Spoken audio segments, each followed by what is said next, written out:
Bismillahirrahmanirrahim. Assalamualaikum warahmatullahi wabarakatuh. Selamat pagi, sahabat semua. Kembali lagi di Bang Sem Podcast dalam acara masih tetap kita ngobrol terkait dengan pendidikan, ya, karena memang komitmen kita di Bang Sem Channel ini akan fokus membahas terkait isu-isu pendidikan ataupun informasi seputar pendidikan.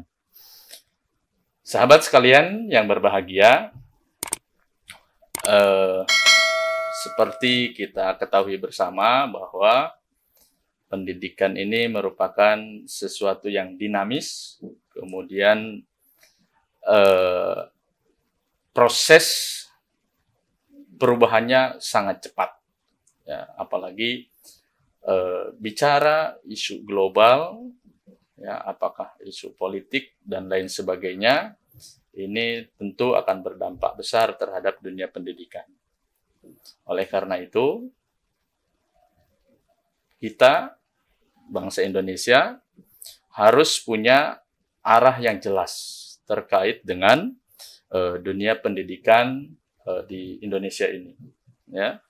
Itu. Maka untuk memperjelas arah, memperjelas alur, memperjelas jalan pendidikan, pemerintah telah membuat peta jalan pendidikan atau roadmap pendidikan. Ini seperti yang sudah sosialisasikan. Ini ada peta jalan pendidikan Indonesia tahun 2020 sampai dengan 2035. Ya. Ini sahabat semua harus mengetahui ini. Dan alhamdulillah saat ini di hadapan saya sudah ada ahli di bidang itu, ya. Di hadapan kita semua sudah ada Ibu Dina Marta Tiraswati MPD. Selamat pagi Ibu. Selamat pagi Pak. Gimana kabarnya? Alhamdulillah sehat. Sehat ya, alhamdulillah. Baik sahabat sekalian, sebelum kita ngobrol jauh dengan Ibu Dina, saya akan memperkenalkan beliau terlebih dahulu supaya ada istilah tak kenal maka tak sayang, ya, Ibu Dina.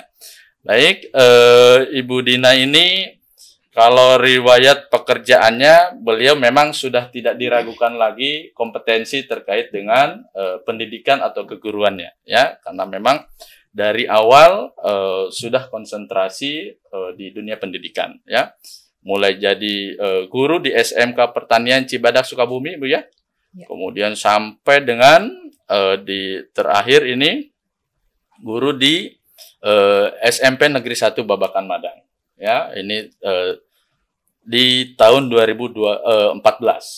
Sekali lagi, kompetensi terkait dengan keguruannya tidak usah diragukan, ya, ini.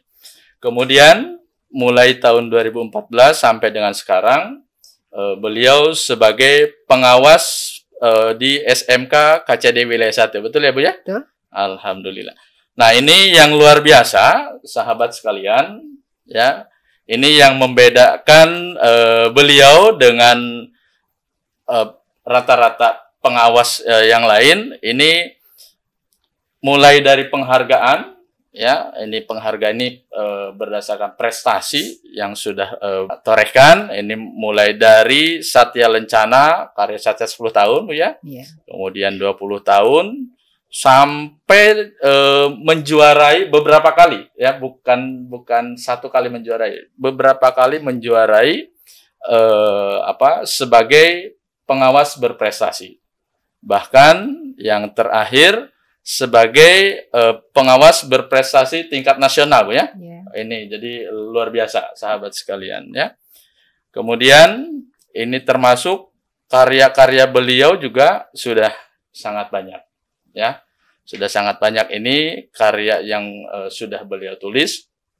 Yang pertama, Di Bawah Langit Pattaya, kemudian Pengawas Abad 21, Ya, kemudian ada buku Terpaut Rindu, kemudian ada Bukan Senyum Terakhir, dan ada Senyumnya Wanita. Ah, ini sahabat dari buku atau karya yang sudah dibuat, kita bisa menangkap bahwa ibu kita ini multi talent, ya. Jadi selain memang fokus terhadap pekerjaan, ini ada sisi kewanitaannya, ya, gitu.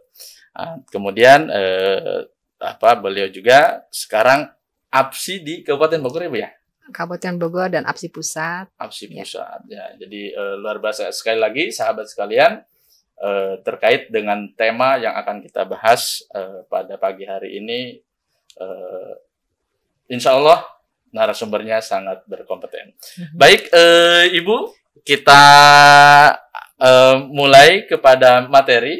Silakan. Ya. Yang pertama ini terkait dengan peta jalan pendidikan, Bu. Ya, ini mungkin masih banyak sahabat-sahabat di luar sana yang masih bingung apa sih itu peta pendidikan, Bu. Silahkan, Bu. Peta pendidikan itu apa sih, Bu, sebenarnya? Ya, baik.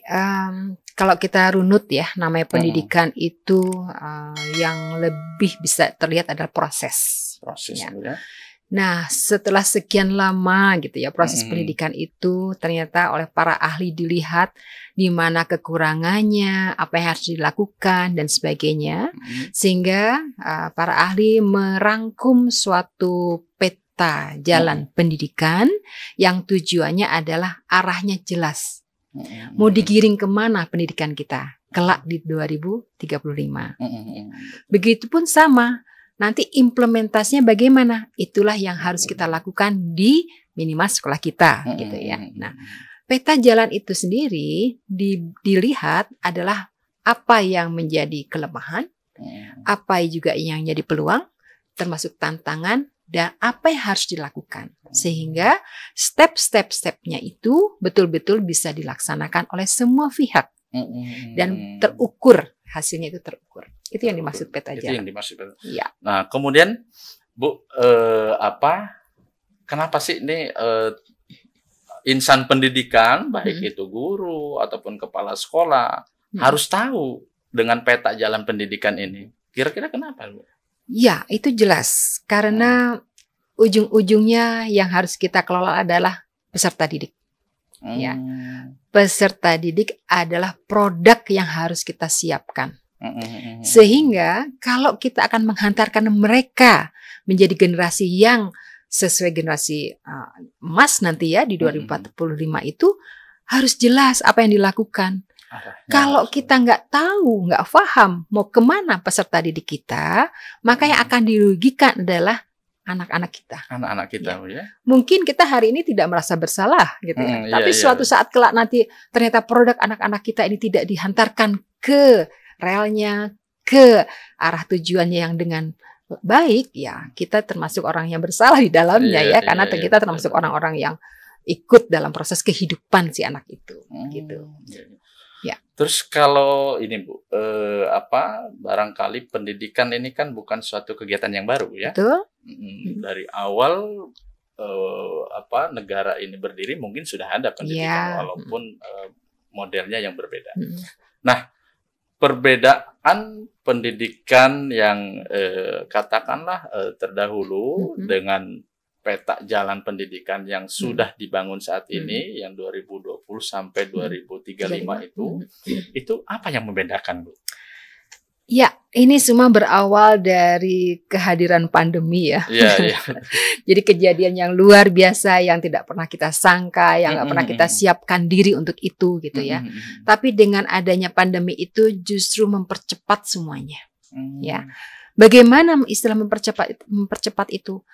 Begitu banyak perubahan yang harus kita hadapi dengan semua aspek, tidak hanya personel orang pendidikan saja, tapi di luar sana yang bergabung dengan istilah pendidikan tadi itu harus ikut campur. Ya, kalau kita melihat masa lalu, mungkin kondisinya berbeda, betul, tapi perjuangannya sama. Ya, kenapa perjuangannya sama? Yaitu tadi polanya aja yang kita agak geser-geser, agak kita rubah-rubah. Nah, kenapa ada istilah paradigma baru pendidikan, khususnya di SMK. Iya, betul. Ada bahasa paradigma belajar yang baru dan seterusnya. Itu apa sih yang disebut baru? Baru itu adalah polanya. Kalau tujuan pendidikan sama, gitu ya. Tujuan pendidikan nasional sama, kemudian filosofi Ki Hajar Dewantoro juga kita bisa ambil, kita bisa terapkan gitu. Tetapi yang kita siapkan adalah bagaimana kita sekarang, ya generasi sekarang ini mengelola pendidikan itu melihat dari semua aspek. Kalau kita hanya melihat contohnya ya, adalah yang penting banyak siswanya, gitu ya. Yang penting gurunya ngajar, kemudian yang penting kepala sekolah juga ada gitu. Tidak cukup untuk sekarang ini. Ya, bisa asal-asalan seperti itu ya. Karena tantangan ke depan anak-anak kita itu contoh kecil aja berkaitan dengan fasilitas dia harus bekerja nantinya. Betapa banyak yang sekarang kompetensi-kompetensi di SMK itu harus melebur gitu. Apa yang sedang tren sekarang? IT misalnya. Pelayanan jasa misalnya. Ya semua itu harus kita siapkan. Nah, itu yang harus kita tata kembali di anak-anak kita ini. Mereka harus siapkan itu.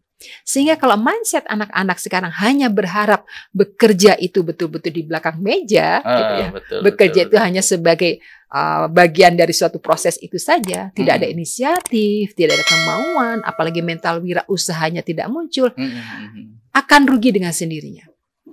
Ya, karena di luar sana generasi-generasi sekarang itu luar biasa.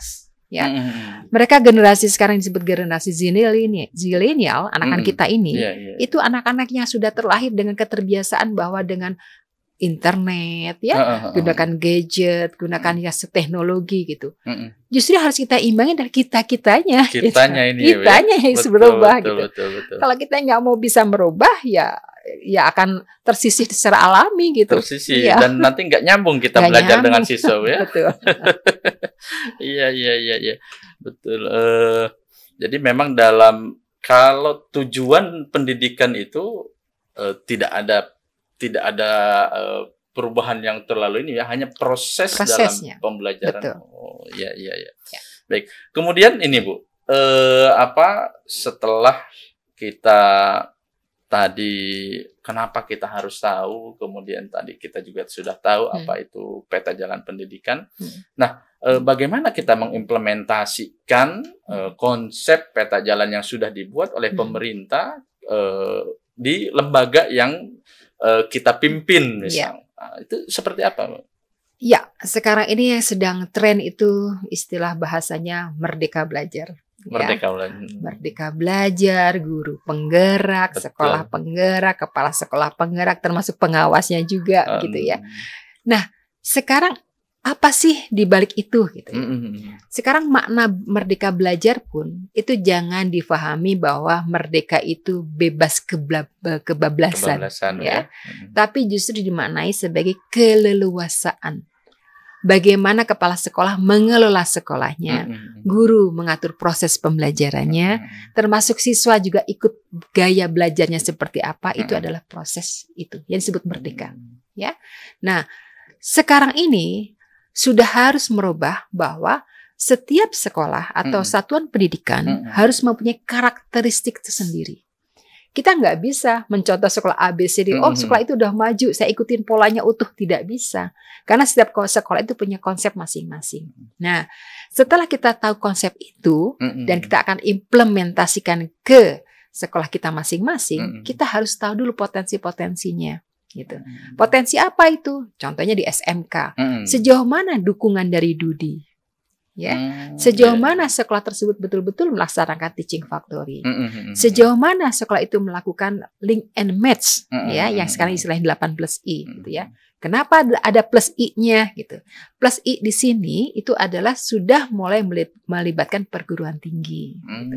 Karena siswa sekarang ke depan itu sudah harus punya sertifikat atau ijazah yang tidak cukup selembar SMK saja, tapi mereka sudah harus mulai D2.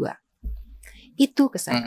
Nah, bagaimana pemahaman ke arah sana? Ya jelas, sekolahnya, termasuk kepala sekolahnya sebagai pimpinan, ini harus tahu secara utuh. Utuh dalam arti apa?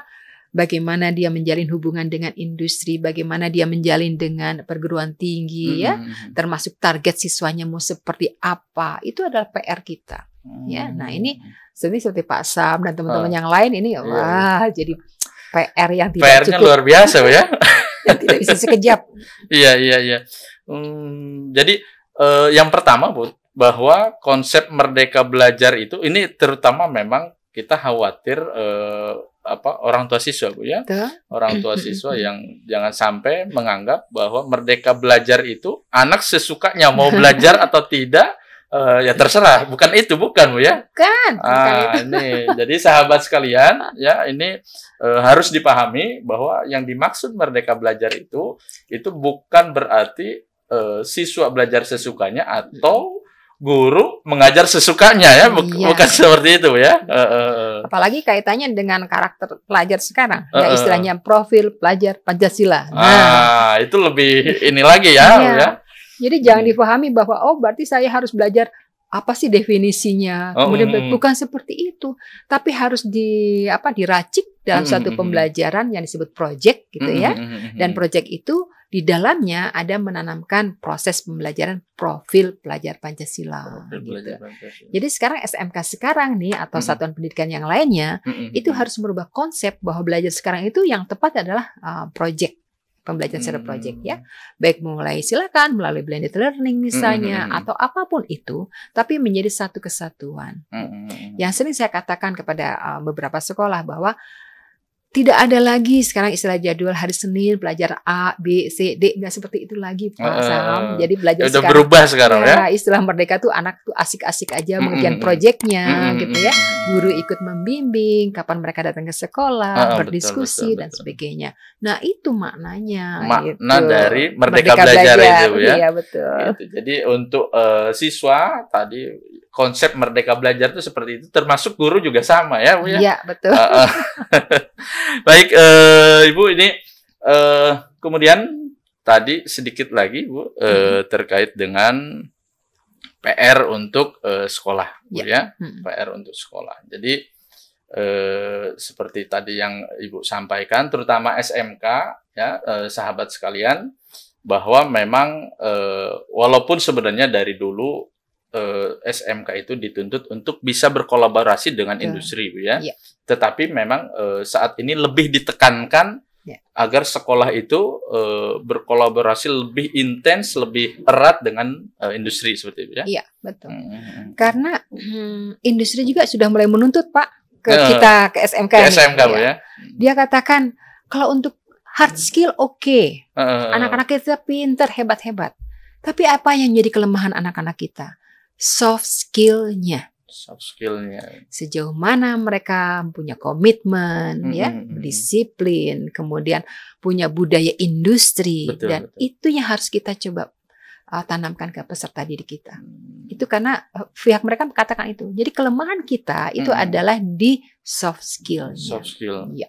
Dan soft skill ini barangkali sesuatu yang tidak ada atau tidak akan ditemukan di mesin, ya, di robot itu. Iyalah. Karena itu yang berbicara hati. Hati, ya.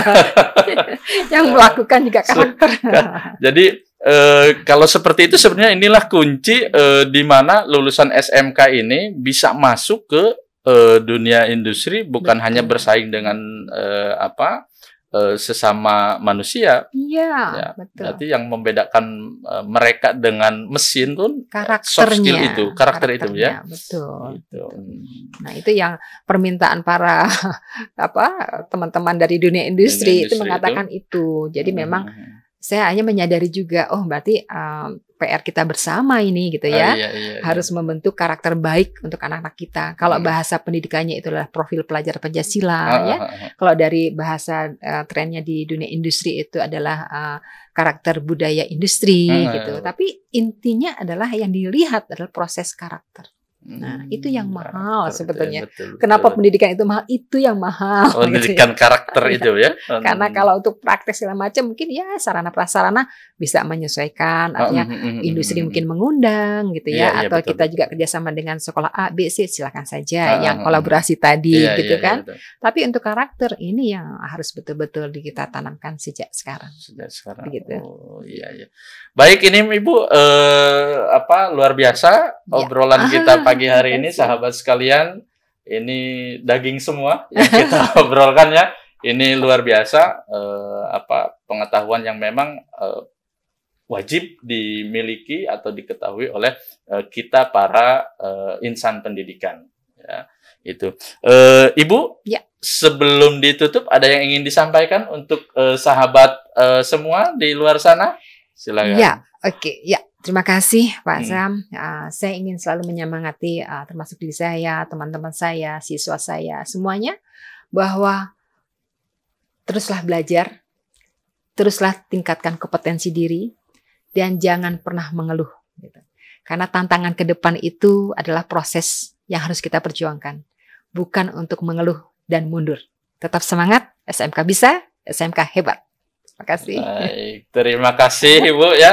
Luar biasa, sahabat sekalian ya. Tadi pokoknya kita terus semangat, terus berjuang dan bukan saatnya untuk mengeluh, ya. Iya, betul. Baik, sahabat sekalian, terima kasih sudah menyaksikan channel ini dan sekali lagi saya informasikan agar kita bisa terus mengupdate informasi seputar pendidikan. Silahkan klik subscribe channel ini dan kita akan terus menginformasikan informasi-informasi seputar pendidikan. Ibu Dina, terima kasih banyak. Sama-sama Pak Sam. Ya, sebelum ditutup, ini ada sedikit cindramata ya dari Bang Sam Podcast. Terima kasih. Mudah-mudahan ini berkenan. Ya.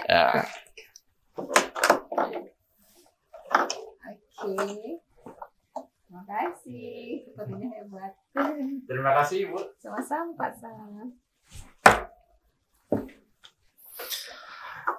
Baik, sahabat sekalian, ya, usai sudah pertemuan kita pada pagi hari ini dan seperti biasa bagi sahabat yang komentar terbaik, ya, nanti akan dapat hadiah dari Bang Sam Podcast atau Bang Sam Channel.